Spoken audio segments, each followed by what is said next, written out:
chat, tol, 1 month later, tumawag. Kala ko isang taon? Bakit ang bilis? Sabi ko, kukunin ko to. Pag hindi ko gusto, ibebenta ko. Sinuot, nagustuhan ko. I think pang 1M subs ko. Tuwing tinitingnan ko to, dahil ko na dumating ka na sa puntong may 1 million subs ka na, huwag ka nang aatras. Kapag meron isang commodity na pwede mong bilhin, kahit hindi tumaas yung value, pero safe yung pera mo sa inflation, hindi ba napakagandang bagay? Ang dali niyang i-liquidate. Yes. Walang dahilan kung bakit hindi mo gagawin yung bagay na yan. Mga relos na to, mapupunta lang to sa mga anas. Daddy. Yung palang sira, layo na. Yan. Mira. Yes, Mira. Ano oras kayo makakarating? Problema. Ano problema?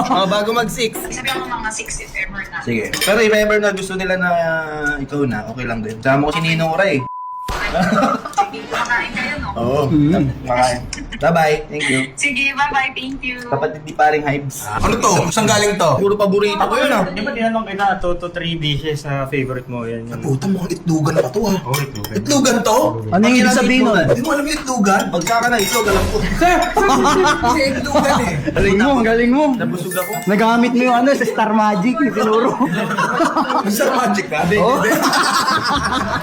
Mukha din sa Star Magic, di ba? Marunong mo acting. Mukha din sa Star Marker eh. Naglalangis yung mukha. Salamat po, salamat. Thank you. Paggawa na yung bagong studio namin, invite namin kayo. Sige, sama ko si Hive. Oo naman. Dala na rin kayo mga 8 relo Sige na. na hindi ko bibili.